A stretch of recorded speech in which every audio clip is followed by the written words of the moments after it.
अगर ये 6 सावधानियां रखेंगे तो आपकी भक्ति और बढ़ेगी।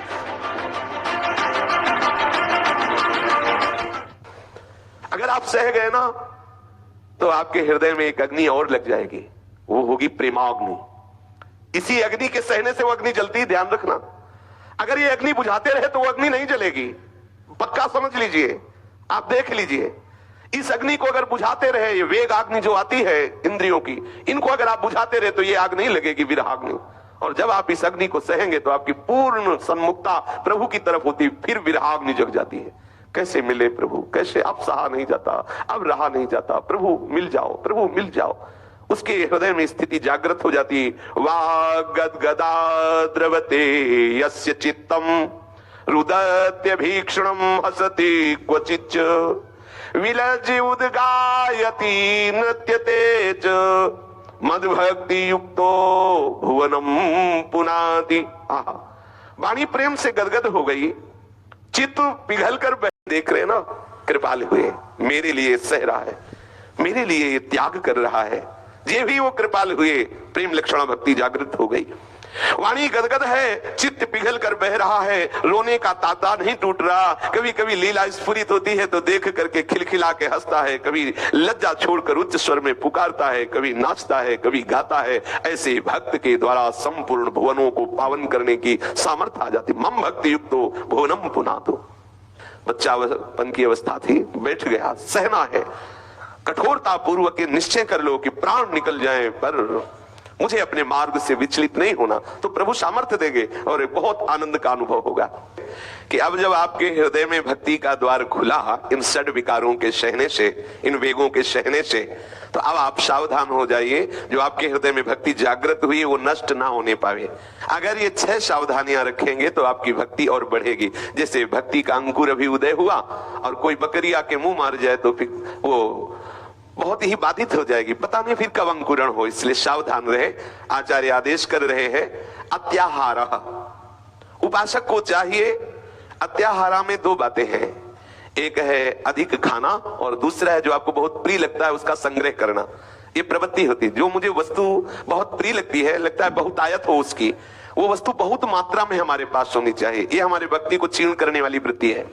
जो मुझे बहुत प्रिय लग रहा हो उसे नहीं खाना, जो बहुत प्रिय लग रहा हो उसे नहीं रखना।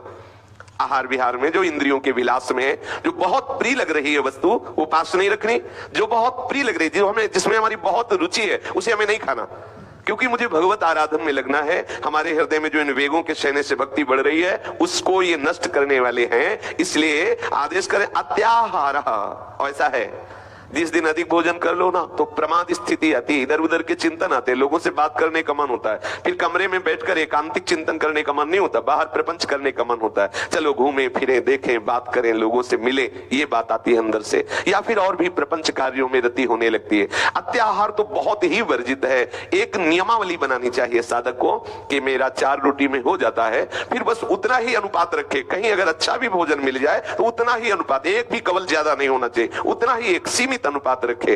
ये जो हमारे अंदर अधिक पाने की वासना, ये हमारी प्रकट हुई भक्ति को छीण करने लगती है। इसलिए उपासक सावधान रहे। और प्रयासस्य आदेश कर रहे हैं कि जो भक्ति के प्रतिकूल तुम्हारे प्रयास हैं, चेष्टाएं हैं, बहुतायत है कार्यों की भक्ति के प्रतिकूल, उनको आप त्याग दीजिए। 24 घंटे की दिनचर्या का निरीक्षण हो, चाहे आप गृहस्थ भक्तिमान उपासक हो या विरक्त। गृहस्थ है तो जो भी आपकी सांसारिक चेष्टाएं हो भगवत प्रीत्यर्थ शास्त्र अनुकूल होनी चाहिए, धर्म अनुकूल होनी चाहिए। जैसे कल एक उपासक ने प्रश्न किया कि गृहस्थी में बेईमानी, झूठ का आश्रय लेना पड़ेगा, नहीं तो व्यापार नहीं चलेगा। गलत धारणा है, गलत धारणा है, ऐसा नहीं है। माना बेईमानी में तुम थोड़ा अधिक धन कमा लोगे, लेकिन अशांति, रोग, क्लेश, मंद बुद्धि, ये सब आपके को घेर लेगी और आप भ्रष्ट हो जाएंगे, आपके आचरण बिगड़ जाएंगे, आपके बच्चों के आचरण बिगड़ जाएंगे, आपके घर में अशांति आ जाएगी। माना आपके पास धन उतना नहीं होगा, लेकिन आप चैन से नमक रोटी खाएंगे, स्वस्थ रहेंगे, विचार पवित्र रहेंगे, परिवार में शांति आनंद रहेगा। आप मानिए, अधर्म पूर्वक कमाया हुआ धन कभी किसी को चैन नहीं लेने देता, कभी शांति नहीं मिल सकती। विश्वास कीजिए, ये भ्रम हटा दीजिए कि हम अधर्म से झूठ बोल करके बहुत धनी हो जाएंगे और हम बड़े शांत हो जाएंगे, सुखी हो जाएंगे। कदापि नहीं, ये भ्रम छोड़ दीजिए। इसलिए जो भक्ति के प्रतिकूल धर्म विरुद्ध चेष्टा है वो आपकी भक्ति को नष्ट कर देगी। सावधान, आचार्य कह रहे हैं प्रयासस्य, आपकी कोई भी ऐसी प्रयास भरी चेष्टा नहीं होनी चाहिए जो अपनी भक्ति के प्रतिकूल हो। कैसे जानेंगे आपकी भक्ति के प्रतिकूल है? सच्ची मानिए, सबके हृदय में जगत गुरु भगवान विराजमान है और सबको आदेश करते हैं, सबको। आप कोई भी आचरण करने जाइए, आपको देखिए अंदर से उत्तर मिलेगा। थोड़ी देर पहले अंतर्मुख होइए और आप देखिए आपको बिना प्रश्न का उत्तर आएगा कि ये गलत करने जा रहे हो, ये सही करने जा रहे हो। अंदर जगत गुरु बैठा, सबका, जैसे अर्जुन का सारथी बना हुआ बैठा है, ऐसे सबका सारथी बना हुआ बैठा है। आप पहले प्रश्न तो कीजिए।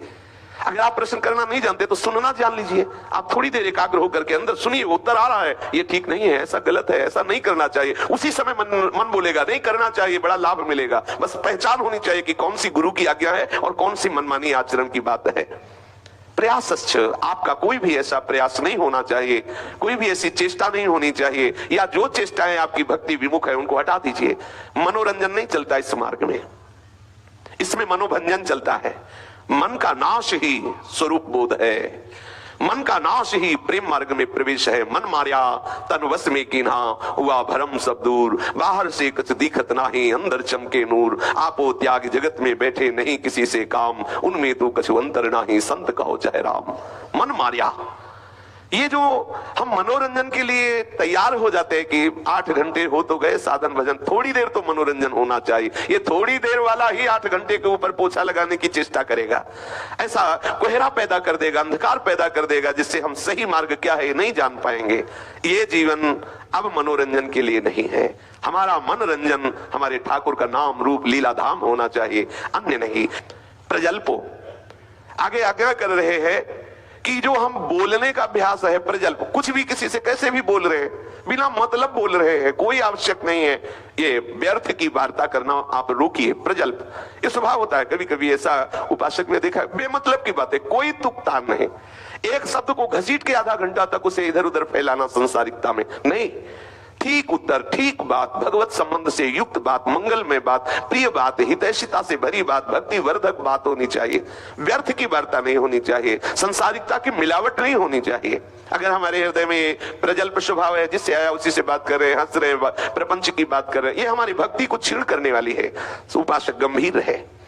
और नियमाग्रह, श्री रूप गोस्वामी जी कह रहे हैं कि जो नियम गुरुदेव ने आपको दिए हैं, उन नियमों का कभी उल्लंघन नहीं होना चाहिए। दीर्घ काल तक गुरु प्रदत्त नियमों का पालन होना चाहिए।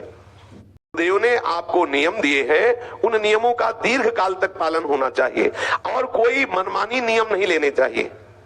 दूसरों के अधिकारगत नियमों को नहीं धारण करना चाहिए। अपनी उपासना में अपने गुरुदेव ने अपने लिए जो नियम दिए हैं